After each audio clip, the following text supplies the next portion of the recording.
afternoon. Thank you for joining us for today's Religion Media Centre briefing. Within a month or so, we should know who the next Archbishop of Canterbury will be. The man or woman who will be led or dragged to sit in the chair of St Augustine will begin their tenure at a time of unprecedented turmoil in the church, country and the world. So we're going to talk about what they'll face in their in-tray, what their priorities should be, and who might be in a position to take on those challenges. And I'm very grateful to the various guests and journalists who've agreed to join us today. I'm going to introduce them as they go for sort of brief comment, and then it's a open floor for them to discuss with one another and to take your questions. Bishop Humphrey Southern, you're a former Bishop of Repton. You are the principal of Ripon College in Cuddesdon. I don't think I was guilty of hyperbole there about the sort of unprecedented turmoil being faced, but you may correct me. You and I perhaps have long enough memories to remember other incoming Archbishop of Canterbury. But has there been a time when the incoming Archbishop will have faced quite such a number of challenges on so many fronts, do you think? I want to say probably yes and no at the same time. I think that we're very conscious, as you've in your introduction already sort of summarised, this is a time of great turmoil and difficulty for the church and for the world and for the nation. I suspect, and this worries me slightly, that we church people are going to obsess on the first of those rather more, and there's going to be lots of talk about the problems for the church. I very much hope the next Archbishop of Canterbury will be at least as much, in fact, considerably more focused on what the good news is for our troubled times, what the good news of the gospel is in times of strife and tension and possibly coming war, and being ready for that. In that sense, I'd think about an Archbishop coming in like William Temple, perhaps, or Robert Runcie in a time of sort of civil strife and anxiety, and say that actually there's nothing new under the sun. But I really hope that it will be addressing those things rather than simply obsessing about the church. I wonder if the church will agree with you, or will let some of their concerns perhaps even rest or take a backseat. I don't know. But Andrew Atherton, you're professor at Wycliffe Hall in Oxford, you're General Synod member, you're a church historian. You might have your thoughts on these times. But just looking internally at the moment, what do you think of the sort of the three powder kegs, in a way, that are facing the Church of England? I certainly would agree with Bishop Humphrey that there are crises. There's crises in every generation. But I suppose I'm hoping for an Archbishop who won't feel the need to step into those crises and try to solve them. There are powder kegs that will be surrounding the place, and often matters are made worse if an Archbishop decides to go and deal with a powder keg and sort it out. We'll have explosions on our hands. There are, of course, big questions facing the church, as in every generation. There is an increasingly polarised society in Britain, as in other parts of the world. How does the Church of England speak into that, into our local communities? What would a Christian voice look like? That's potentially explosive nationally, but Christians have a voice into that. Of course, there are matters for the Church of England.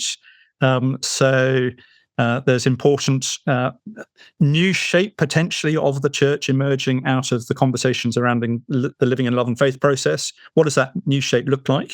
And of course, the question about how does the Church of England and the Christian message grow around the country? What are the best strategies for attracting people to the church and growing the faith? And that itself can be explosive, but there's kind of more dynamism in those sorts of areas. And it can be explosive in a way because of the money that is spent on the different ways people think that they can grow the church. You've got the Living in Love and Faith, Prayers of Love and Faith coming up at the next synod, and as you mentioned, that might lead to a different shape of church. Rachel Mann, you're the Archdeacon of Bolton and Salford, so you're at the parish drain level. You're talking to clergy whose roofs are falling off, who are hosting the food banks, who are talking to people in their communities about the issues that are concerning them.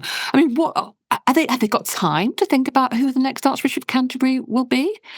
That's a terrific question, Rosie. In my experience, you get 3 clergy in a room and you'll get 8 different opinions depending on the day, the weather, what's happened in church on the previous Sunday. I think there's a whole range of things that parish clergy are going to want from the Archbishop of Canterbury. And I hope this doesn't sound facetious, but I suspect that some clergy will want someone to have a moan about and someone to blame. You're not enough. Well, indeed, and someone to ignore. Sometimes people need someone to ignore or to get out of the way, to not be the centre of attention.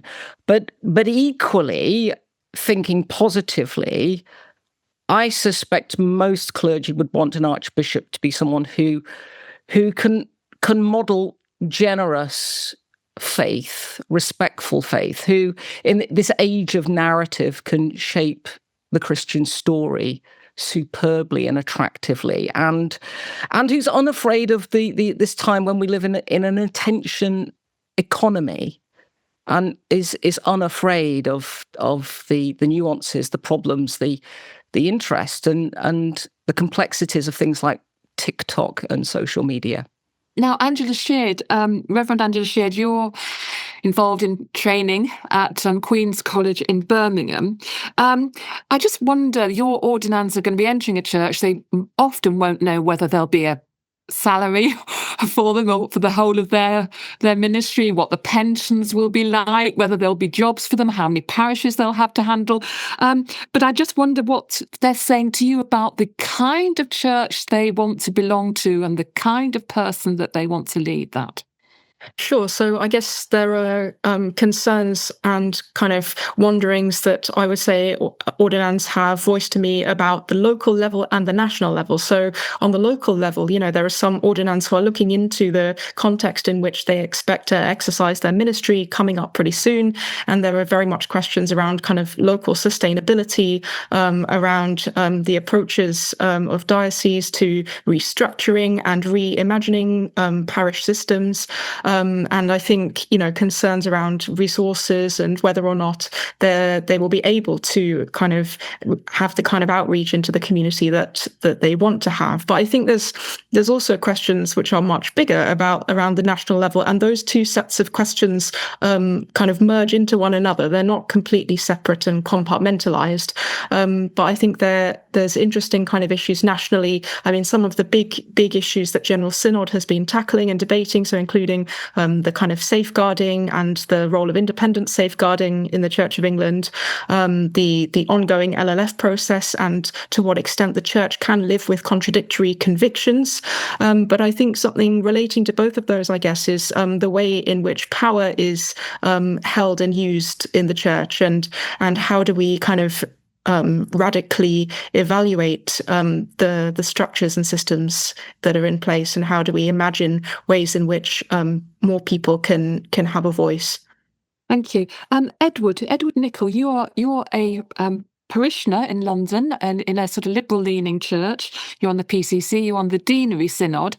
I just wonder, the sort of at the parish level in your church, what are people saying?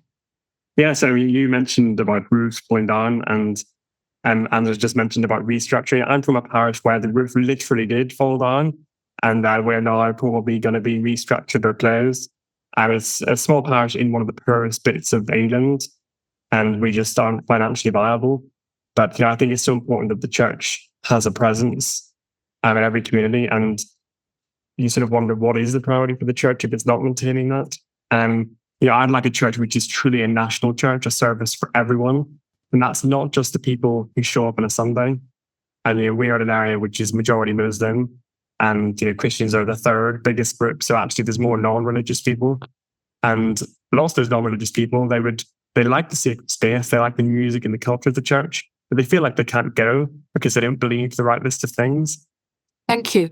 Now, we have 3 journalists with us, so I'd just like to go to them before we throw this open. And Susie Leaf, you are, as well as a journalist, the director of Anglican Futures, which is about, it says, renewal and reform of the Anglican Communion. I'll call it traditionalist conservative. People know what the shorthand means. You've got your ear to the ground with bishops in the wider communion.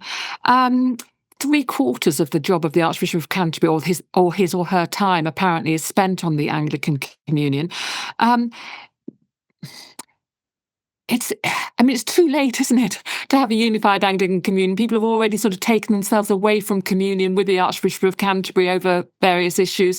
I mean, how big an issue is the next Archbishop going to be for people in the Anglican Communion? Do they just sort of say, well, this isn't about us anymore? Yeah, that's a really good question. Thank you. And I think you're getting very mixed responses from different people. The Global South Fellowship of Anglicans put out a statement. They wrote an open letter to the Crown Nominations Commission. And in that, they said that they didn't think that the appointment of a new Archbishop of Canterbury could sort of turn back the clock. We couldn't go back to a sort of fully united Anglican Communion immediately. But I think they're looking for a sort of a sense of trust that if someone is appointed who is at the very liberal end of the spectrum, I think they'll feel that it's just going to be a sort of same old. Their concerns won't be taken seriously, and where there's no sort of exercise of meaningful discipline, I think they'll just carry on doing what they're doing at the moment, which is building new structures, sort of separate structures within the Anglican Communion, but not looking to the Archbishop of Canterbury for spiritual oversight. I think that's very sad, but I think if that's the way it goes, then I think it'll be very difficult to reunite the global majority. Thank you. Francis Martin, you're a freelance journalist, but you write for the Church Times, among other outfits. I just wonder what the balance is between hopefulness and hopelessness in the people that you speak to about the state of the Church and the challenges facing its leadership. It's interesting. I think there is and we've heard this expressed by several people who've already spoken on this call. There is a hope that the new Archbishop can be something of a pastor, and that can kind of go before the political aspects of the job. I think, though, in some ways, the media noise around the appointment that will inevitably come, and the manner of the departure of Justin Welby is only going to sort of ramp that up even further. And it means that actually, I think the new Archbishop's chances of effectively being able to be that pastor is going to depend on them first ticking off the political boxes, and first being able to, for example, be seen to be as unifying figure as possible on the sexuality issue to start with. I think a lot of people will be looking to the appointment to see if is it one of us or is it one of them?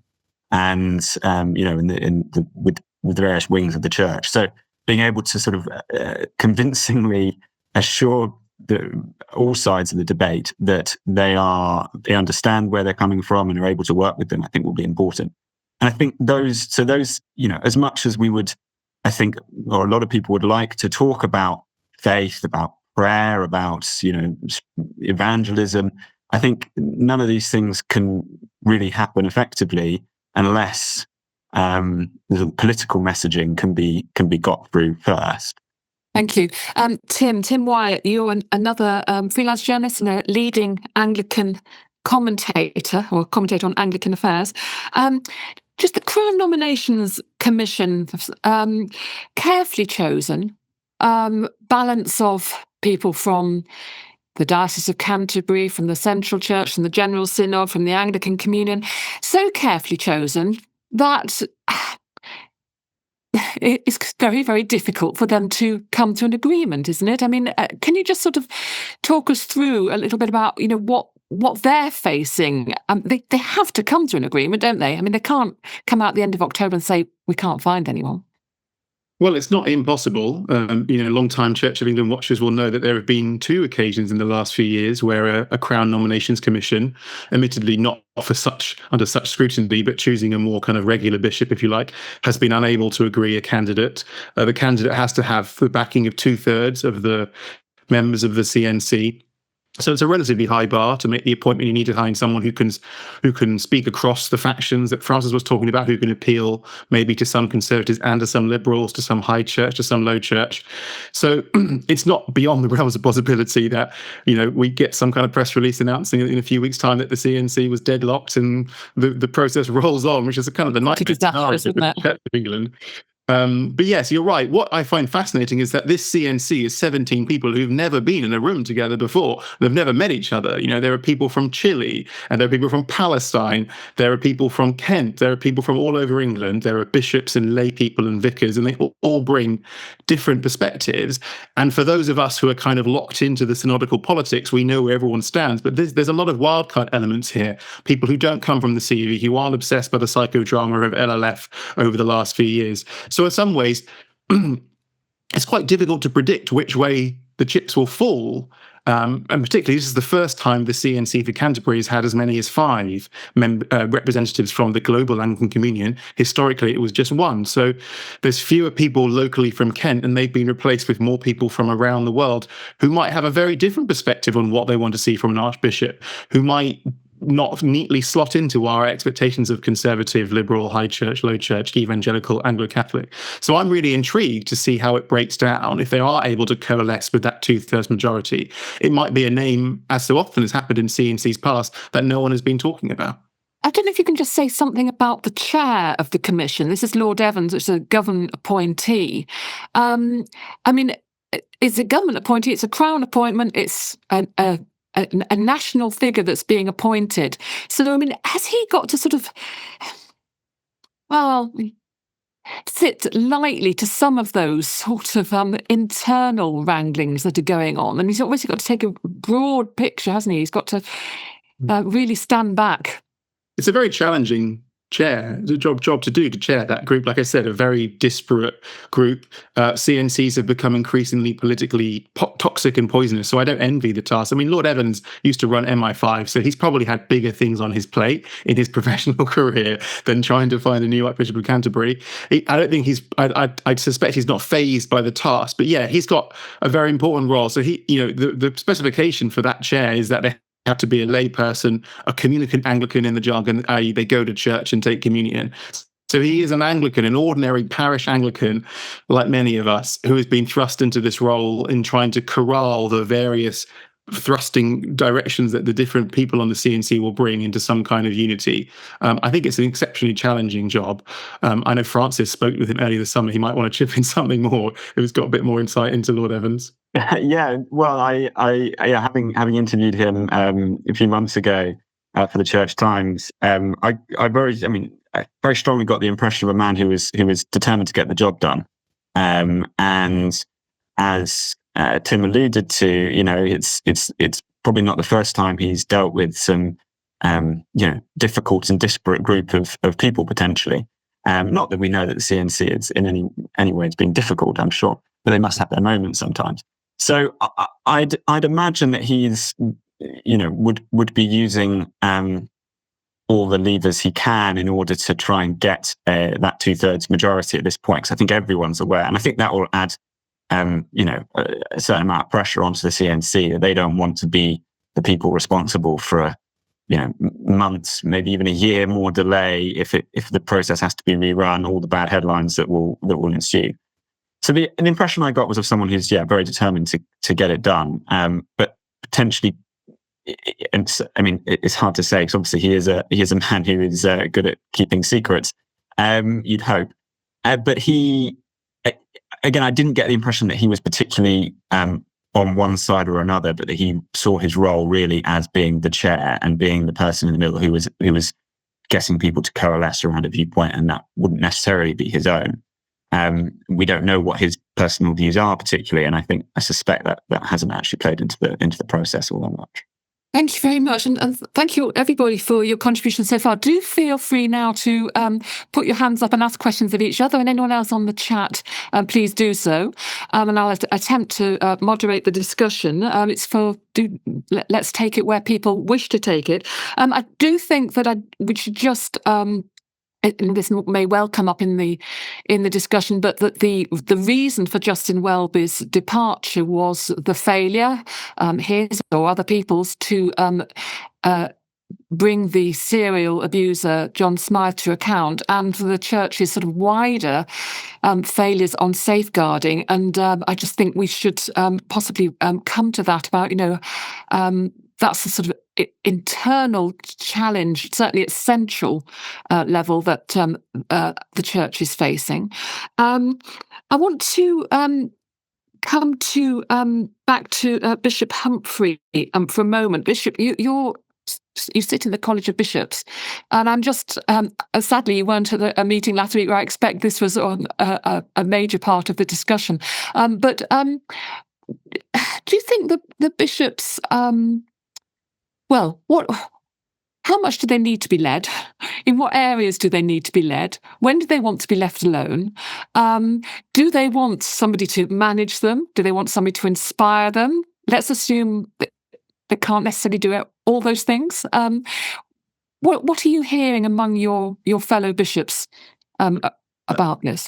I suspect, it's very difficult to speak for such a disparate group, although some people would say they're not a disparate group, and by observation, there's something very samey about these middle-class, middle-aged, largely white people, rather overeducated, but not necessarily very bright. I think that one of the habits that we all have is looking for something as different as what we've just had.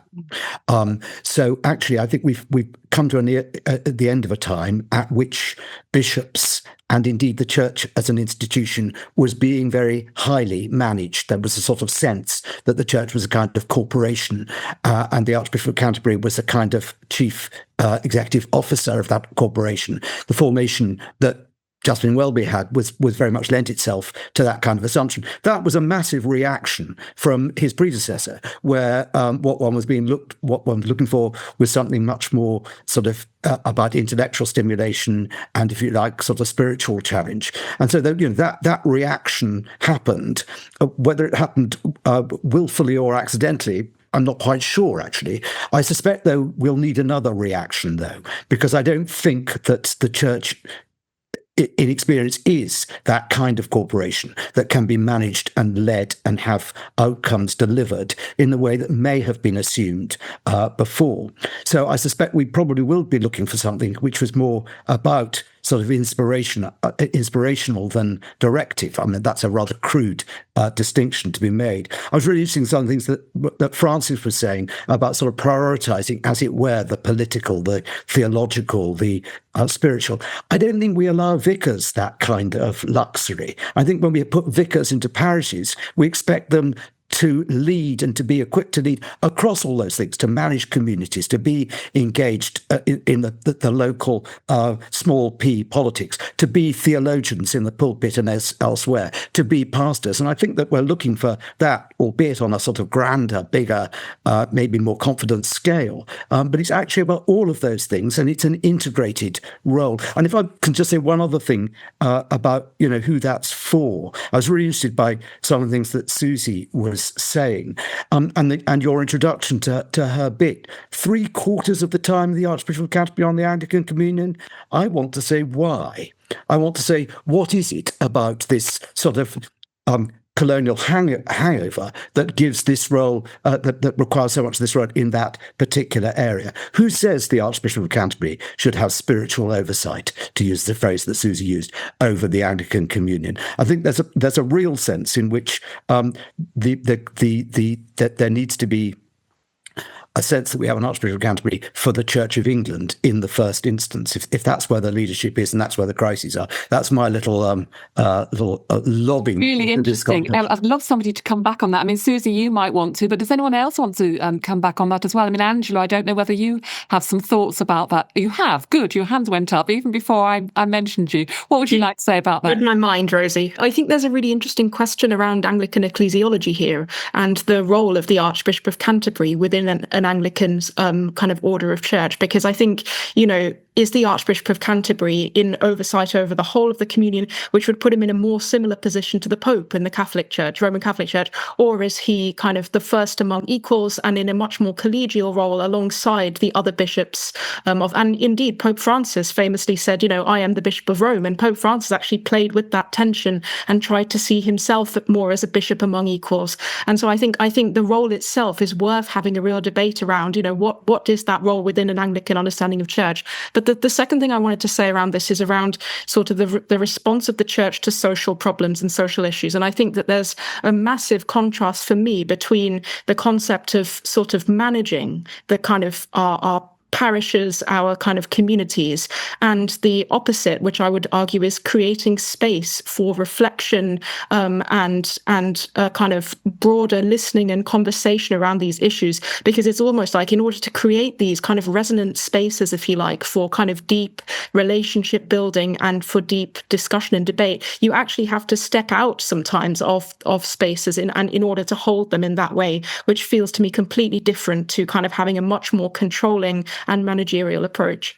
Thank you. And thank goodness there are journalists on the call to hold me to account. I got it wrong. Apparently it's a third of the Archbishop's time spent on the Anglican Communion, not 3/4, but no, a quarter, not 3/4. But Bishop Humphrey, I think we can still agree that's an awful lot of time in a 24-hour job. I think my point still stands. I think my point still stands. But Andrew Atherton, you've got your hand up. Can I come to you?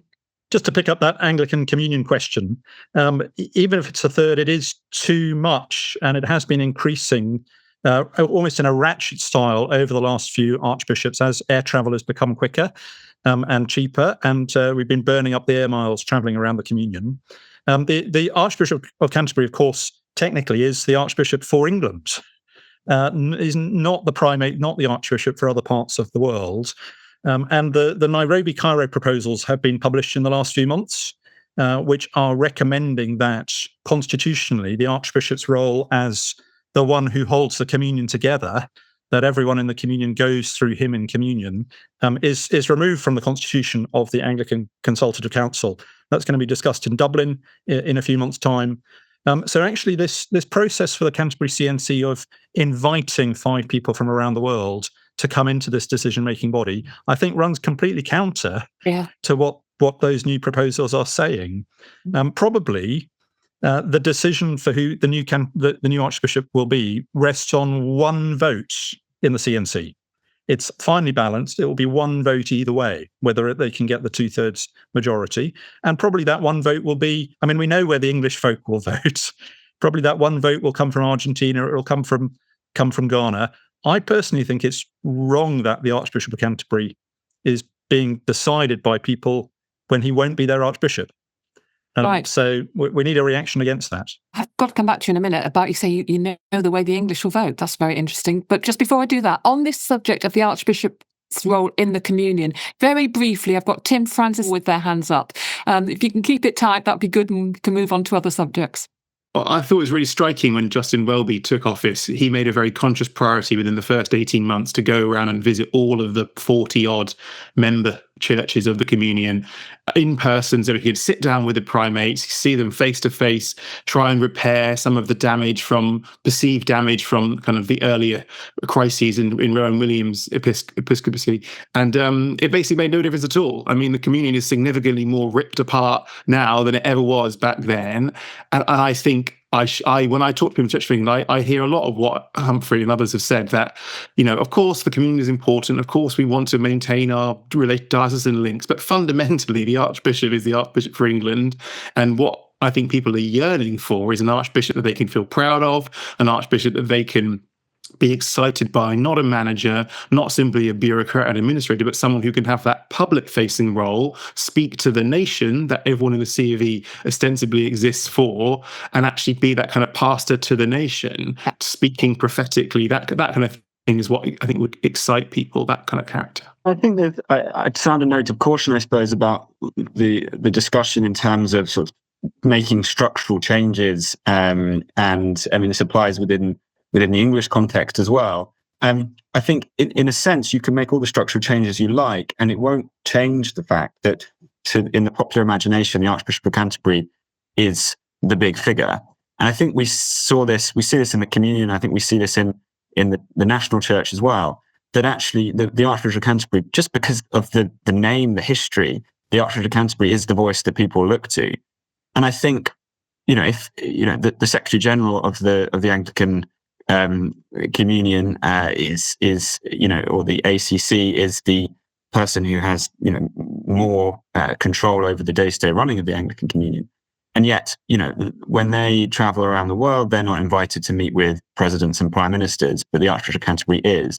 And I think it's a lot of the role and a lot of the power of the Archbishop of Canterbury comes not so much from the structures, but from the sort of soft power of that history and that culture.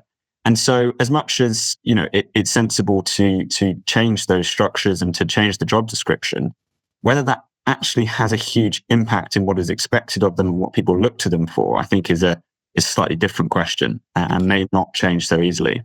One thing that I wanted to raise about the sort of church in the public square area, we've got a voice. The Church of England's got a voice in the House of Lords. You've got the Bishop of London at the moment leading the opposition to the assisted dying bill.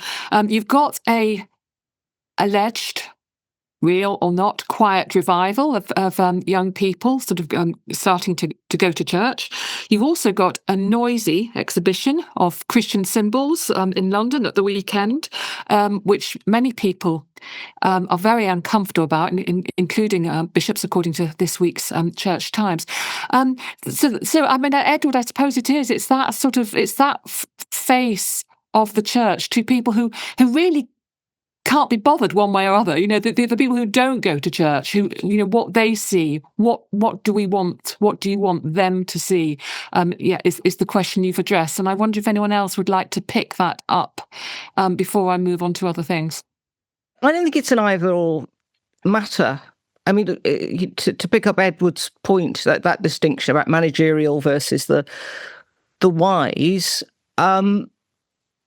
wisdom and good judgment is something which is generally, it is refined over time as one acts in the world, and to be able to bring a bit of managerial nous is not inappropriate. I mean, the fact of the matter is that the Church of England, yes, it is, I hope, I would love it to be at the spiritual heart of the nation. But nonetheless, we do have, and gosh, the Archdeacon speaking now, we have a whole bunch of assets which we can deploy, and they need to be deployed wisely and well. And indeed, that is a lively conversation that happens at Synod all the time, whether that be Save the Parish or to do with resource churches. So, I am a great admirer of Rowan and consider him a friend. I mean, he's been hugely significant for my formation as a theologian. But grip is underestimated as well, and to have an Archbishop of Canterbury who's got the grip to actually be able to make good, strong managerial decisions or lead potentially away from some of the things which we've seen recently. It might be that the Archbishop's Council might need to go, but that actually requires some managerial leadership. So I don't think it's an either or. Thank you. Right. Okay. Let's get into the punditry now. So I'm going to start asking you for some of the names that are around, or reactions to some of the names that have been around. I mean, Andrew Atherton, forgive me for picking on you first, but I'm going to, because I mean, you have the ear of a lot of the evangelicals on Synod. You're very alive to the debate around the prayers and love and faith and so on. I mean, is there a person that you think will be acceptable, or who might it be will be acceptable to that wing of the church which actually says that, actually if there's not a compromise that we can live with, we might take our bat and ball away, at least from part of the church? Well, the choice of the new Archbishop of Canterbury, of course, comes down to prayer and the guidance of the Holy Spirit, but also comes down to mathematics. And somehow the Holy Spirit and mathematics, we hope, work in the same direction. But the CNC is very finely balanced. So we know there are 4 in a more conservative leaning direction, and there are probably 7 or 8 in a more progressive leaning direction. So the Conservatives on CNC are not, I don't think, ever going to bid for someone who will be pleasing to them in the sense of someone from their part of the church. Someone they could live with. But someone they can live with. Yeah, so they're going to much more be bidding for a centrist, someone who will perhaps work via due process rather than drive things through under their own head of steam. Any someone thought on who that might be? I suspect the Bishop of Bath and Wells, Michael Beasley, would fit quite well into that category. Someone who is personally progressively leaning, and yet in terms of the way in which he conducts this debate in his own diocese and the wider church, and takes up more of a kind of consensual position in terms of process through the synod.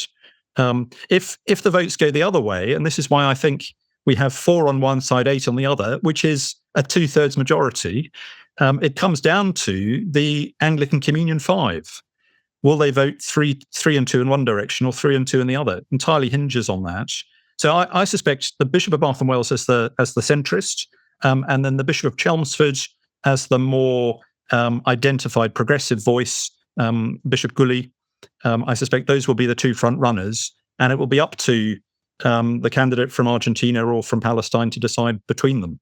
Other thoughts on this? I mean, Bishop Gully, of course, a woman. I mean, that would be historic and beyond the pale, I presume, for certainly a number of Anglican Communion archbishops, but also people within the Church of England itself. Some of the other names, I'm going to come to you, Tim, because no one else has got their hand up at the moment. So give me some of the other names that are there, and whether is there a safe candidate? Is there who's the more risky one? I mean, some people have suggested that the Bishop of London, Sarah Mullally, would be the kind of safest pair of hands. She's a very experienced diocesan bishop. She has this incredible story of she rose to become chief nursing officer for England. So she had this whole first career rising up through the NHS to very high levels. I think she's generally seen, with some notable exceptions, to have done a relatively creditable job at what is a very challenging diocesan job in the Diocese of London. She's got lots of synodical experience, helped lead a lot of the Living Love and Faith. What might count against her potentially is, I mean, I've heard rumours, completely unsubstantiated, but I've heard rumours that she doesn't want it. Don't know if that's true or not. But also she's on the kind of older end. So as people might know, there's a mandatory retirement age of 70. And so historically, with one exception, the church has only really named archbishops who are at the oldest in their kind of late 50s or just turned 60, so they can do a full kind of decade in the job. Whereas Mullally wouldn't be able to do that. She's already 63, I believe. So, but some people say maybe there's a case for a kind of caretaker role, to use a slightly pejorative term, someone who's a safe pair of hands who could steer the PLF debacle to some kind of resolution and then hand over to a younger, fresher face in 3-4 years' time, potentially. So she's one name that's definitely been talked about a lot. There is that role with LLF because, of course, there's no bishop at the moment who's prepared to lead that process. So it's going to be down to an archbishop leading the bishops trying to get through it. Angela.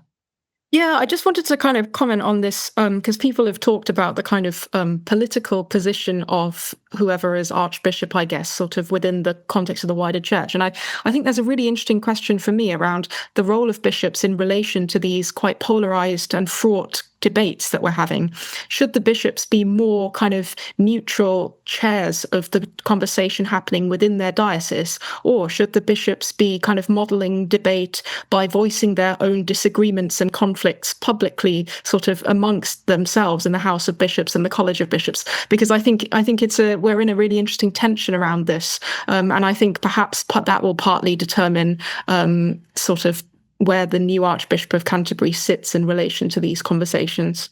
Thank you. Susie? Well, I was going to slightly, not quite lower the tone exactly, but we've done quite a lot of research over over the summer. It started with a bit of a straw poll at General Synod, which was then picked up by various other people, and we were at New Wine as well, and we did the same sort of process there. And I think what really strikes me is when you talk to people who are part of General Synod, people who are kind of in the know, there's a real wide range of names that come up, and people have opinions about the finer minutiae of their theological understandings of various different positions. When we were at New Wine, just talking to the average person in the pew, I think the sentence that I heard over and over again was, "I just want it to be a woman." Oh. And I think that figurehead aspect of the Archbishop of Canterbury is going to be very interesting. That it's possible that we will choose someone because of what they look like, as it were, and how they will present more than their exactly what we know they'll do in the job. And in this day and age, that could lead us in a really good direction. It could lead us in a bad direction. I don't know. But yeah, the statement we got again and again was, "It just needs to be a woman." That's really interesting. I mean, some of the other women that have been mentioned, Bishop Rose Hudson-Wilkin, Bishop Dover, Bishop Rachel Trueek. Trying to think other women's names. At New Wine, it was Esther Pryor, Jill Duff, and Ruth Bushhager who were topping the poll. But that, I think, is partly because they're people they knew. And I think that's, again, the general person in the pew only knows a few people. It's quite interesting, though, that I think they're all suffragans. And I did hear a rumour that the CNC was looking at suffragans, which would be unusual. Bishop Humphrey, you were a suffragan. I mean, would you have fallen over in your chair if somebody had come to you and say, yes, I'm very used to falling over in my chair when people suggest jobs to me, because I never think I'm particularly ready for any of them. And I should announce that I'm looking forward with quite a lot of eager anticipation to retiring at the end of this. Well, then you can spill any beans. Come on. So, which is great and gives me a certain amount of freedom. I don't particularly want to talk about individuals. All the people that have been mentioned are people that have colleagues of mine at one level and friends, most of them at another. So I don't particularly want to talk in that way. I think that the idea of somebody, there are different, one of the things you've got to be very careful about is there are very different kinds of experience you get as different kinds of suffragan. So the experience that you get as an area bishop in a large area, in a large diocese, is very different from, for instance, being a single suffragan in a small diocese, as I was when I was Bishop of Repton. So in terms of what kind of experience sets you up, I think that you've got to be much more nuanced than perhaps just could it be a suffragan question. I think that I was interested in something Angela was saying earlier about, in a sense, what are bishops for, and by extension, what's the Archbishop of Canterbury for? I mean, I think that within a sort of classic ecclesiology, the bishop is the focus of unity. And the bishop is about holding together difference. And I think that yes, the bishop is also a leader in mission, but I think that focus of unity, that holding together, which is a more passive role than perhaps much of our sort of conditioning allows us to respect.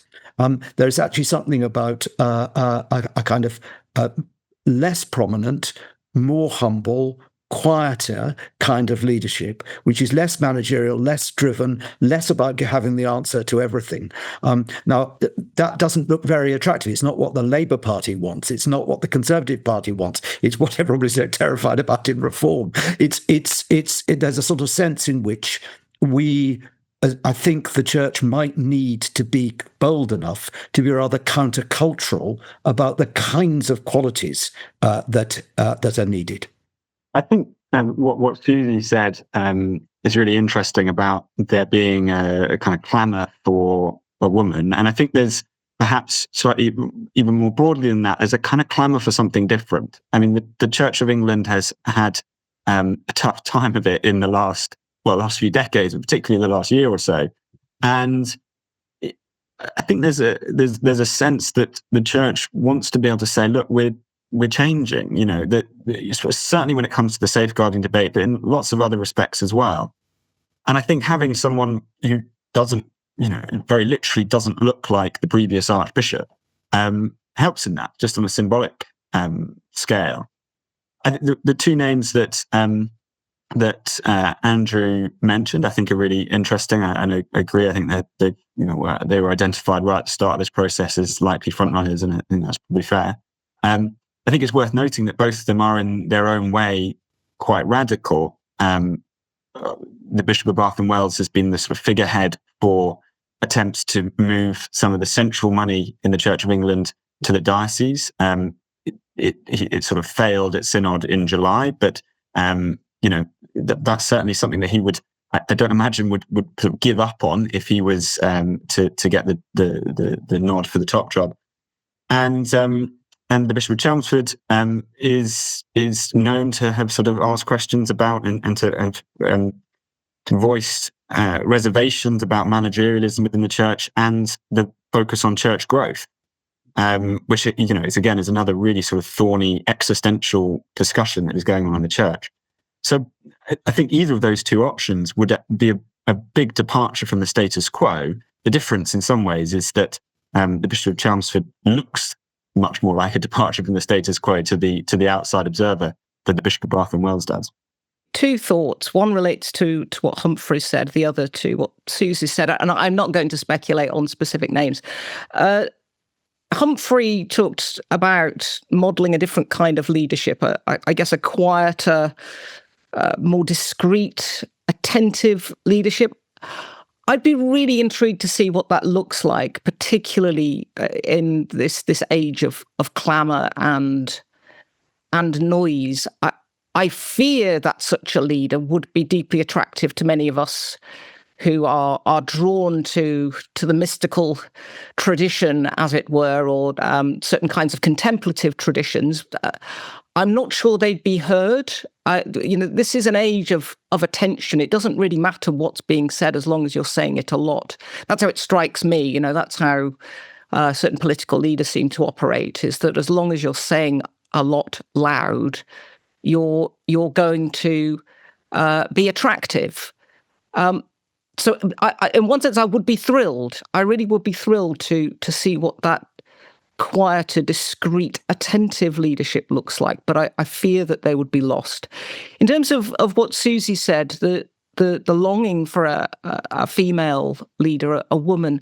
I mean, I tend to see the Archbishop of Canterbury role as an impossible one. I mean, that's not an original thought. It's just simply impossible. What would it look like for a woman to inhabit the impossible? Would she simply reshape it? Because us women are really quite good at reshaping things. Or would that the historic accretions of the role swamp her? So I think there's a couple of potential exciting routes there, but ones which might be deeply uncomfortable, but whether that's for the Anglican establishment with a woman, or deeply uncomfortable in an attention economy. Thank you. Now we're drawing to the end. I will take a couple of other hands if they want to go up, but I'm going to warn you now of an end question, which I'll put to some of you. I think that I'm going to ask that, the new Archbishop is in their office on the first morning and they're having 3 cups of coffee with 3 different groups of people. And I want you to name who those groups should be. And before I do that, just to give you time to think about it, I'm going to put you something that Andrew Grayston has put in the chat box, which I think I'll put to Andrew Atherston and maybe Tim for a brief comment. He says, I think it's a little naive to assume that the decision will be made solely by members of the CNC, uninfluenced by other political actors within the church. Andrew Atherston, can you respond to that? Of course, that's quite right. That the CNC are reading the news.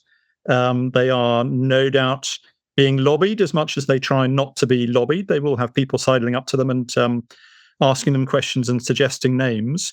And I think for that reason, those who have particular people they want are wise not to promote them, because the CNC also works by reaction.